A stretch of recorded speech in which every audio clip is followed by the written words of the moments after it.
Welcome to episode 281 of Sports Geek. On this week's episode, I talk 49ers, cricket, and startup culture with 49ers Paraag Marathe. Welcome to Sports Geek, the podcast built for sports digital and sports business professionals. And now, here's your host, who can't wait to meet up with listeners and friends in the USA, Sean Callanan. Thanks, DJ Joel. Yes, my name is Sean Callanan. Normally when I write intros like that saying I can't wait to meet listeners and friends in the USA, it's a preview before I start traveling and heading to the USA. But I thought I would use that one because I am. I still can't wait, but I just don't know when I will be able to travel in the current conditions that the world is currently facing.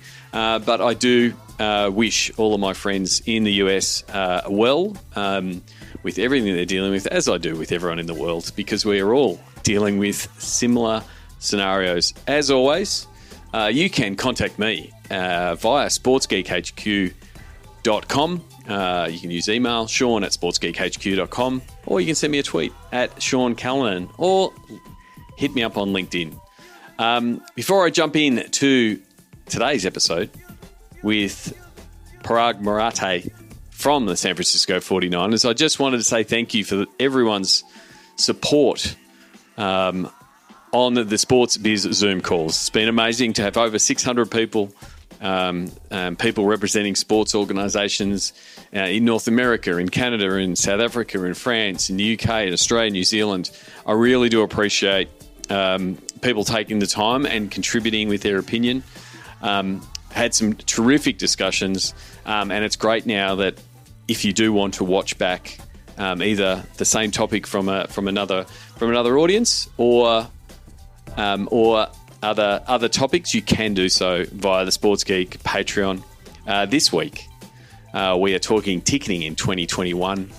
How many chicks can you get on the seats? How do you do planning for ticketing in the middle of a pandemic? How do you know how many people might turn up in 2021? It is a tough ask. The good thing is, as a group, I believe we can get through it. So those times again, Tuesday the 12th, 8 p.m. Australian Eastern Standard Time, but that's about 12 p.m. CEST in Europe. And then Wednesdays, 10 a.m., which is 5 p.m. PST for US friends in North America. So a couple of really good episodes or topics coming up: millennials and sports, developing new fan bases, and really looking at the future in sports in 2030. So you can go and sign up and attend and contribute and be a part of the Sports Biz Zoom community by just simply going to sportsgeekhq.com/Zoom calls to secure your spot in the calls, and be ready to share a book you're reading and to contribute to the conversation. I really do appreciate everyone who is coming on a regular basis, and also the people that are coming in on as topic experts. I really do appreciate it. And one of the things I do appreciate being very grateful, is the people who have supported the Patreon campaign.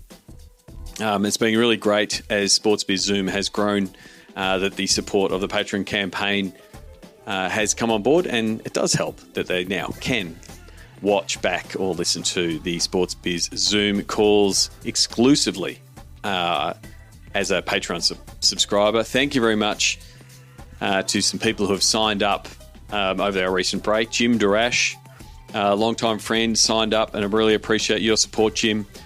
Jeffrey Gabriel, thank you very much. Alex Howes, thank you very much for signing up. Lockie DiPierdomenico, really appreciate your support all the way from the UK. And David Hopkins and the team at Glory League for signing up as a silver supporter. I really do appreciate it, David and Grant. If you want to know more about Glory League, their logo is in the show notes. If you just go to sportsgeekhq.com/281, you'll find the logo for Glory League, and you can find out more about what Glory League do.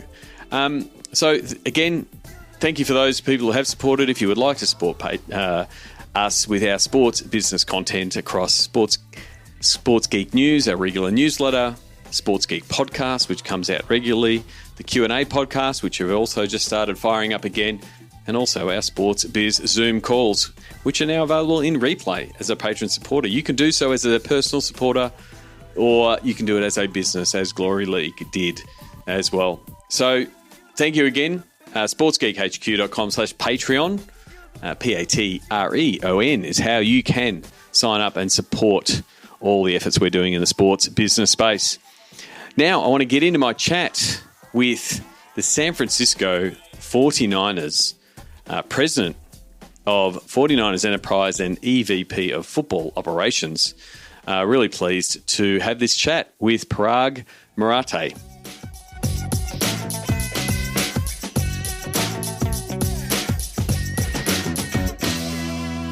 Very happy to welcome Paraag Marathe, the president of the 49ers Enterprises and EVP of Football Operations at the 49ers. Welcome to the podcast. Thanks for having me, Sean. First of all, it's normally as I ask people, how did you get your start in sports? Oh, man. So I had two different starts in sports. One was at a sports agency, IMG, and one was at the 49ers. So yep. I'll start with the first. I was in college, and I watched that movie Jerry Maguire with Tom Cruise and Cuba Gooding. Yep. And I grew up playing sports my whole life. I played mostly baseball and soccer, and I realized after I saw that movie, I'm like, holy smokes, there's this whole other side of the business. You don't need to just become a professional athlete. There's the scouting side and the business side of it. And so I thought I wanted to be an agent. So I sent out, at that time, this was late 90s, mid 90s. So I'm sending out a bunch of snail mail cover letters and resumes, begging people to let me intern for them. All the sports agents that lived around Berkeley, San Francisco. I was an undergrad at Berkeley. IMG gave me a chance, and I started as an intern for 3 years in college. And then, and my start at the Niners came because after college, I went into management consulting. And Bill Walsh, our old head coach and general manager, he was the GM at the time, hired the company I was working for to work on a project to study the draft. It was a little 3-month project, and I was the junior kid on the team, and I came over here for what was supposed to be a 3-month project, and here I am 20 years later. And it is very much the story of a lot of people that I talk on the podcast of when they get their start in sport and where they end up. 20 years now at the San Francisco 49ers. That's obviously a variety of roles in that space, and part of them being in that football operations and really being early. Now we call it Moneyball with Billy Beane, and everyone's seen the movie with Brad Pitt. What was the early football analytics space like? It's a little bit of a misnomer that analytics weren't really being used, or that analytics is some kind of a new thing. I think it just was maybe rebranded. Yep. Is probably a better way to put it, because people since the beginning, for certainly as long as I've been here, have been doing things such as scouting tendencies and looking at game plan and studying things like that. It's always been done. It was probably just under a different name. So, for example, every football team has multiple quality control coaches. And they call them quality control coaches and they're assistant coaches. But really, that's all they're doing is spending their time studying game plan and strategy and what the other team's tendencies are. That's analytics. But it also got, like you said, it got some great PR, and it was seen as success in potentially other sports. And, I think the Oakland A's and Moneyball pretty much got a lot of publicity, which would have made a lot of people go, oh, how can we do this? And we've seen a lot of other sports go, how can we do this in our sport? Which just put more focus on I guess, the data and the stat side of the game. Yeah, that's true. And I think probably what's changed, the big fundamental thing is both on and off the field or on and off the pitch. And that is that these professional sports teams are no longer run as lemonade stands. They're no longer just about the football team or the baseball team or the soccer team or whatever it is. It's now run as a business, right? And as a big Fortune 50, Fortune 500 type of business. That means you need to get as much value as you can and with minimizing risk as much as you can, both on the field with players and also in the business. And I think that's what you're seeing is, every sports organization is now building up their own business analytics. Sometimes they call it business intelligence, sometimes business strategy, sometimes business operations, but it's the same thing. And you're basically just trying to maximize your ROI, and there's been a big shift in teams sort of running more like businesses than they do just a sports club. Was that, and it was a big part of your role in the 49ers moving to Levi Stadium. Was that a big part of that transformation?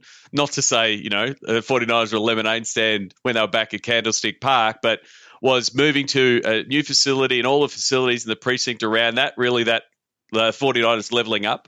Yeah, that's exactly right. The name of the game for any sports team is to have yourself a sustainable stadium or arena that you can play in, that generates enough that you can support the team you want, a competitive team on the field. And that was all of our focus, for the 7 or 8 years that I was president and COO of the team itself. That's all our focus was figuring out where to build a stadium, how to build it, how to finance it, how to sell it, and all of that. And yeah, we did transition from a $2 billion lemonade stand to a sort of more of a sports entertainment company. It was actually part of the birth of 49ers Enterprises, was because what we decided to do is go about our hiring a little bit differently. When at that time we hired most of our C-level executives who are here today, as well as most of our EVPs or VPs. And what we did is we just flipped a fundamental hiring practice kind of upside down. Since the beginning of time in the sports industry, people hired other sports people who maybe had a little bit of business experience, but the primary trait was, hey, you worked in that sport or in this sport, and like success or failure didn't matter, but you just had sports experience. We took the other approach. As we were hiring, we said, hold on, let's go get really good, sound business people. And by the way, if they happen to have sports experience, then great, but not a prerequisite. In the end, we ended up hiring, as we grew from, I think, 70 people to 300 people, we ended up hiring a lot of talented individuals of all colors and genders as well, because we tried to do it as much of a meritocracy as we could. And that's what enabled us to transition and actually be able to do all these other things that we still do today. So how tough, change is always tough. And sports notoriously this is how we've always done things. And if you're bringing in people they've worked in different parts, different businesses, whether they're in Silicon Valley or different parts of businesses, and they're coming at it from another direction, so this is how we've always driven it. How did you meld those two? Because that change would have been hard. Yeah, I mean, it was. I had sort of already done it within the football side of the business, which is that sporting side is always a little bit more high profile. And so, I never played NFL. I never played college football. I didn't play high school football. Right? I love this game, but I played other sports. And so I was an outsider's outsider coming into the football world and started to negotiate player contracts and manage the salary cap. And I fought my way through it, fought my way through years of criticism and things like that. And so, kind of having that mentality, it has less profile on the business side. And so trying to bring just really talented people along and helping show that, within a couple of days, you can make a good business decision that earns the company more money, which in turn gets you better players. Like if you can prove value right away, then it doesn't matter what your background is or what color you are. And it really is just a culture decision to say, this is how we want to do things at the 49ers. We're embracing change. And we were at the point where at that time we had been trying for a decade, 2 decades, maybe 2 decades, trying to find a place to build a new stadium. And we had done it. We have been unsuccessful to date. We actually needed to think a little bit differently in how we were going to do this in the environment in the state and the area that we play in. And so it required a different kind of thinking. And so that decision and finding the space, breaking the ground, opening Levi Stadium, you mentioned it before that it led to 49ers Enterprises, right? Which is what you are president of. What's the remit of 49ers Enterprises? What's the goal of it? So the goal, we're really trying to, as we transition from lemonade stand to sports entertainment company, we're trying to use our resources, our people, our brand, our innovative mindset, and probably fifth, our blueprint that we've built and playbook that we've built, and apply it to grow, to build value in other places. And that was sort of the mandate after we built Levi's and after we hosted Super Bowl 50. Our owner, Jed York, and I just decided, we could do something, we could do more. We have so many talented people. We don't want to let them leave. Yep. We want to continue to intellectually challenge them with new challenges, and inspire them to do bigger and different things that they hadn't done before. So Fort Areas Enterprises, that's how we sort of formed it. We focus on 4 areas. The first is investing in other properties and teams, and so Leeds United is an example of that. Second area is kind of back to my consulting roots, is doing some management strategy consulting with different properties, leagues, enterprises, clubs, things like that. So we did some work with Sacramento Republic, the team there that just got the recent MLS award. We're doing some work with USA Cricket and Major League Cricket, our effort to bring cricket here. So different things like that. Third is we've incubated our own businesses. So we've built our own companies, like one around sports technology with Venue Next, one with as a sales agency with a couple other partners with Elevate Sports Ventures, which Al Guido is in charge of and does a fantastic job. And then fourth is just based on our geography, like I said earlier, where we are, we're right here in Silicon Valley. Yep. We have so much access to academia, venture capital, everything. And frankly, sports is cool. So people want to be around the Niners. And so we formed a baby venture capital arm where we've now made about 50 or 60 investments over the last 5 years in young Series A seed stage companies, not even necessarily in sports, but all across. Just if we see a good idea that we think is a good idea, we'll throw a little support and resources behind it and see if we can help seed a business.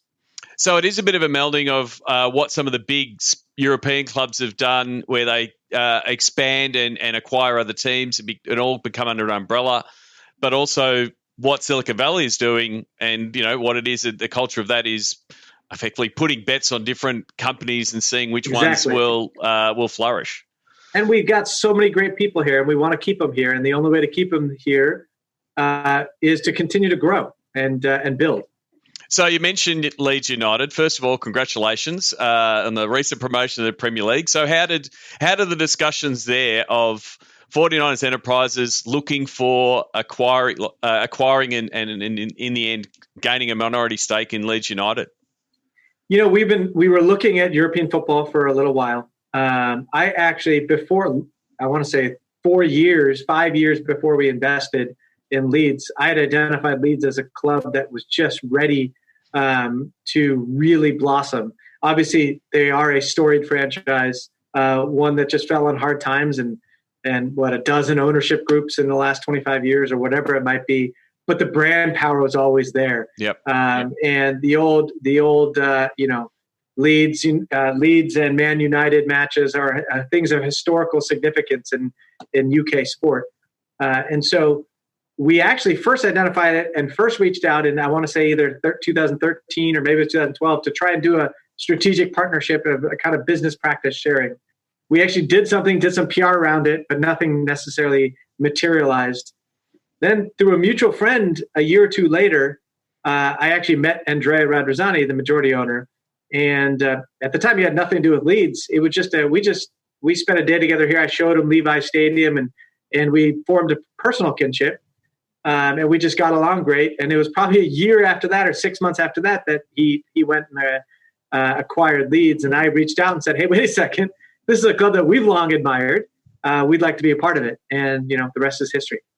So what have you learned? You're now on the board of directors at Leeds. What have you learned about, I guess, the scene there in Leeds and how football clubs are run in the UK compared to the US?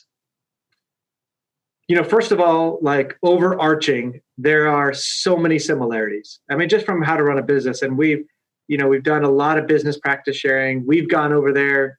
I go there every 5 or 6 weeks for multiple days, along with my colleague Colin Meador and our owner Jed York. We spent a lot of time there. We brought them over. We've hosted them for 49er games and playoff games. In fact, hosted them at the Super Bowl, just so they get a taste and a flavor for how it works. And there's a lot of things we could do to help them increase fan experience and, on and off the pitch. But I'd say the two big aha moments for me was I know that just take NFL football. NFL football fanhood and passion is through the roof, unlike anything else in the U.S. Yep. When I first stepped into Ellen Road for just a regular, it might have been a derby. It might not even have been a Yorkshire match. It might have been something else. It was just a regular match on a Tuesday night.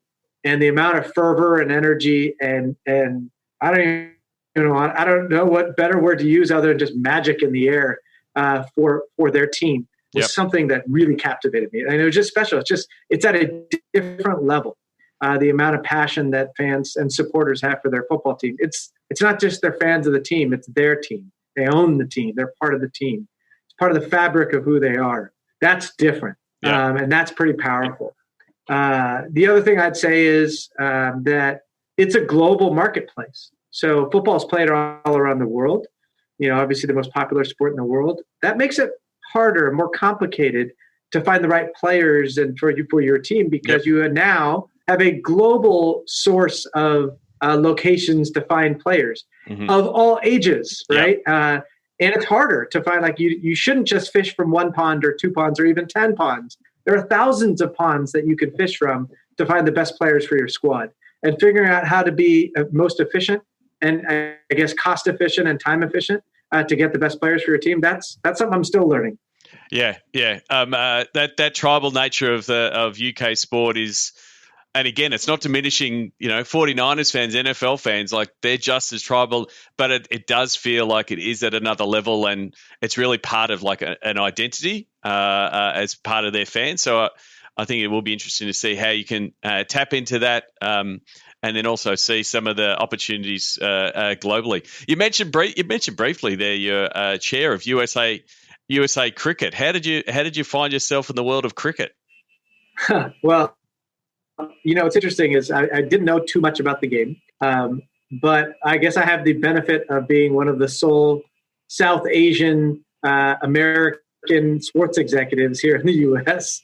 And so the ICC reached out to me about wanting to be a part of this. And I started with, I guess, maybe just even a cursory interest in doing it. But then as I spent a little bit more time, I realized, wait a second, here is the second largest sport in the world with almost no real true presence in the largest media market in the world here in the U.S. If I'm looking at this with my venture capital hat, that all that says to me is opportunity, right? Investment opportunity. And so that's when I started really diving into it. I remember looking at some stats so when T20 World Cups are played, wherever they're played in Europe or in Australia or wherever they happen to be hosted, it's the middle of the night here in San Francisco or wee hours in the morning in New York. And yet I look at some of the stats of the number of millions of people who are paying on pay-per-view to watch a T20 World Cup, India, Australia, or England, New Zealand, like the most recent one, and see those stats and that they're paying for it and they're waking up in the middle of the night just because of the immigrant population, the expat population here. Boy, that tells me that there's a real opportunity to build a sustainable T20 league here. If we do it the right way and with the right investor group. And that's where I got excited about it. And I've learned a lot more about the sport since I joined this a couple of years ago. And it's just one of those opportunities where I don't know much about it and I'm learning a lot more with each day, but here's something that maybe I can help seed something and build something that not just outlasts my career, but probably outlasts my lifetime if we're successful at this. And that's pretty exciting. Definitely. I mean, we're definitely seeing all the Silicon Valley platforms trying to get into India. And cricket is, the number one sport, almost a religion in cricket. And actually, the T20 World Cup was actually the last sports event I went to before COVID hit. Oh, really? I was luckily enough to be with, I think, nearly 90,000 people at the MCG, I think about 6 days before the NBA shut down. So we're very lucky, and that was the last time I've actually been to a sports event so far this year, which leads us to the topic of COVID. How is your team, from a football operations point of view, planning for the season ahead? I have to use the word unprecedented because you have to have every conversation starting with unprecedented in these times. What are some of the plans that you've been trying to put in place to get ready for the season? The NFL has done a great job with setting league protocols for how we do things. And that's been they've done a really nice job, obviously, in working with the NFLPA as well with that. I mean, we are doing things like I have it before I come to work every morning. In the parking lot, there's a bunch of people from a third-party company in hazmat suits in a trailer, and I take a COVID test, and Yep. I do the temperature check. And I got to make sure I continue to be not positive before I come in. I walk around with this that I have to wear. Oh, I don't actually know why it's red right now. It shouldn't be. That's too bad. But this is supposed to blink with a red light anytime I am within 6 feet of anybody. Okay. And if I'm within 6 feet over 10 minutes, that's a problem. And the alarm goes off. And it's managed by the league. And so, in all seriousness, my red light is blinking. I wonder if it thinks that you're 6 feet from me. But just because I'm in lockdown, like I'm happy to send you a medical certificate. I'm all clear. I don't know what this means, but anyway, so they're doing a great job with the protocols. And then obviously at a team level, the leaders of our football organization, Kyle Shanahan and John Lynch, have done a tremendous job of sort of organizing our training camp in a way where we are trying to make sure that we keep as healthy as possible. And from again, going back to that point of a culture of change and embracing change, very much for the season ahead, there's got to be a lot of, you have to be agile, you have to change things up because you don't know what the season's going to be and how people are going to prepare. So that pretty much been pushed through the organisation to get the season through. I mean, there's a new component now to winning. Before it was about the best talent, fewest injuries, best luck, best coaching staff. Now it's also who doesn't get COVID, who has the fewest cases of COVID. Yep. And so that's a whole new component. Well, I look forward. I hope the season gets away, and hopefully see football on our screens soon. Before I wrap up, just want to go through the Sports Geek closing five. Do you remember the first sports event you ever attended? My family my parents never took me to a game as a kid. I think they just thought it was a waste of money, and they just Indian American parents, immigrant parents, they just didn't want to waste money. I barely went to movie theaters. So I'm not even sure I remember one. So we didn't do that, but I remember on the back of I don't know if you remember Big League Chew. It was a type of shredded bubble gum that I got at the league in the snack shack after baseball games. And I won like 4 tickets to an Oakland A's game. And I remember I had a few of my buddies and my neighbor's dad, my parents didn't go, took us. And we went early for batting practice over at the Oakland Coliseum. I think I might have been like 9 years old. Terrific. You would have been to a lot of sports events in your time. Is there a go-to food or a favorite food memory at a sports event that you have? Favorite food memory. Favorite food memory is probably my first time being at a Leeds United match before I was on the board, but just like when we were first scouting and looking at places, and that whole halftime meal where you sit in the same area, pregame, halftime, and post-match with the other team's board.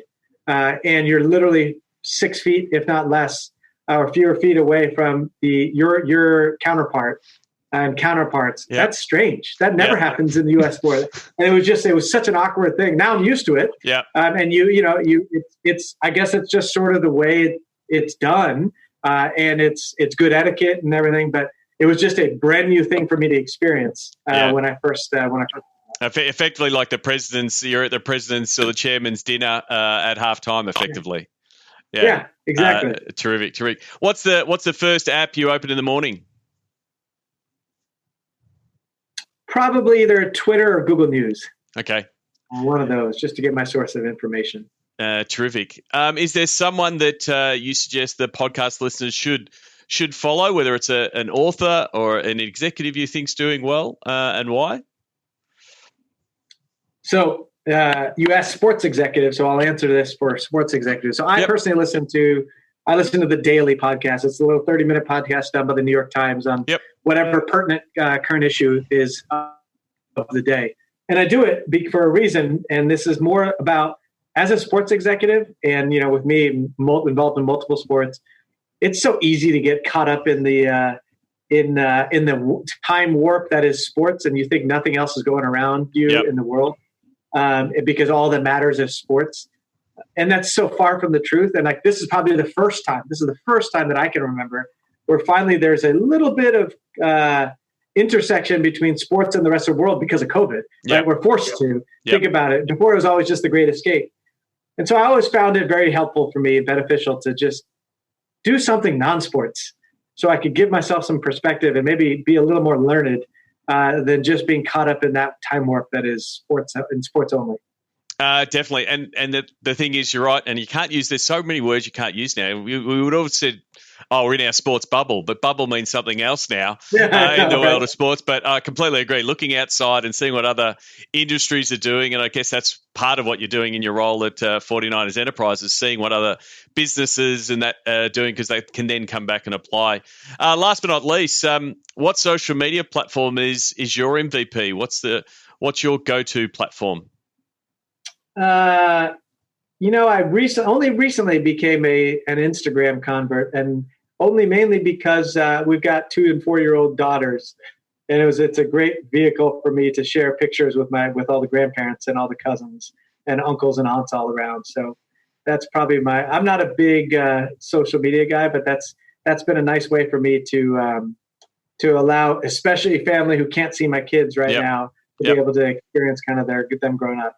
Well, thank you very much for your time. Appreciate it. All the best finding out what that red light is blinking for.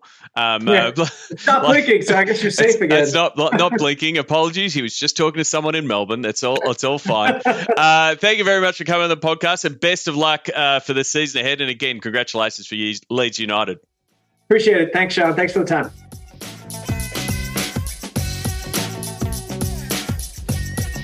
We love your support on our Patreon campaign. Go to sportsgeekhq.com/Patreon. Thanks again to Paraag Marathe. Please connect with him on LinkedIn. As I said, I do hope that the NFL season gets away and the 49ers have a successful season. Thank you very much to Roger Hacker for setting up the interview. He also set up my interview with Al Guido, who Paraag mentioned. You can check the links for that in the show notes.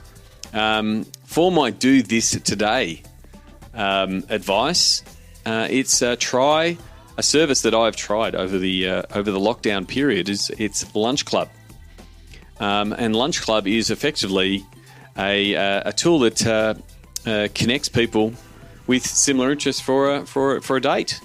So it started as a product in LA and San Francisco, and it was effectively booking a lunch date, effectively a blind date with someone that might have an interest in a similar business or technology or field that you work in.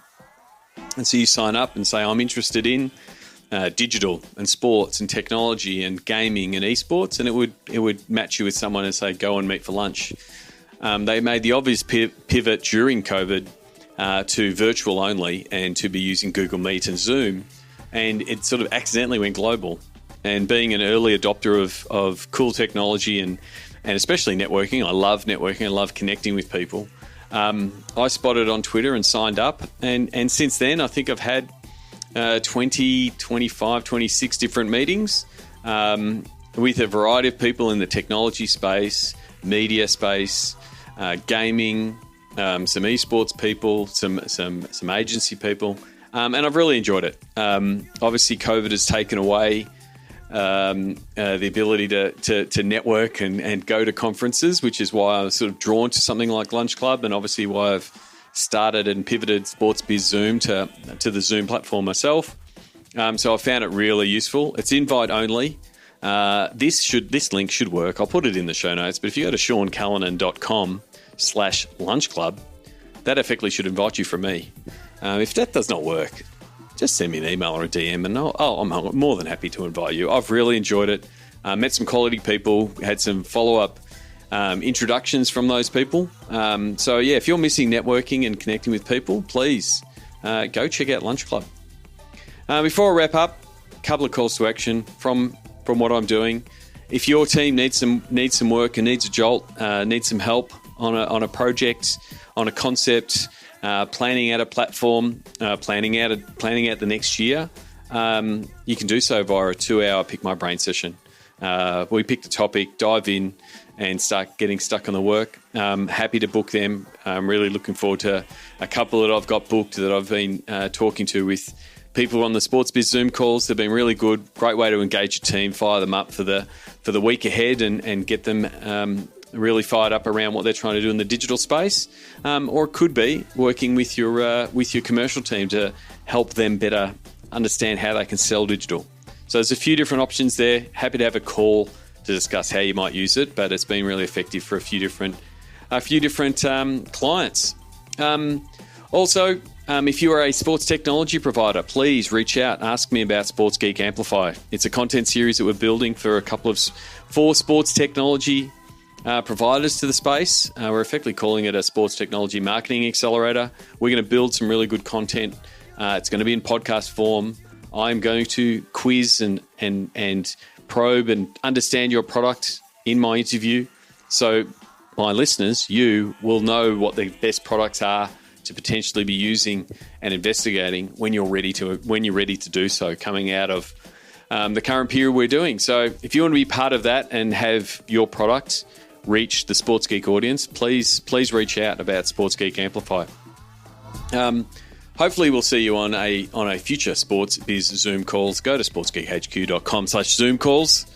And remember, if you want to have a chat and see how I can help you, my goal in 2020 still remains executing big things.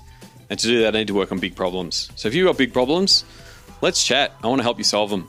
Go to sportsgeekhq.com/phone call. Book it in. Let's have a chat. Figure out how we can help solve it for you. Until next episode, my name is Sean Callanan, and you've been listening to Sports Geek. Join Sports Geek Nation access to exclusive Slack and Facebook groups with regular Q&A sessions with Sean Callanan. Go to sportsgeeknation.com to join. Got a question for Sean? Send it in for our Sports Geek Q&A series. Go to sportsgeekhq.com/questions. Go to sportsgeekhq.com for more sports digital marketing resources.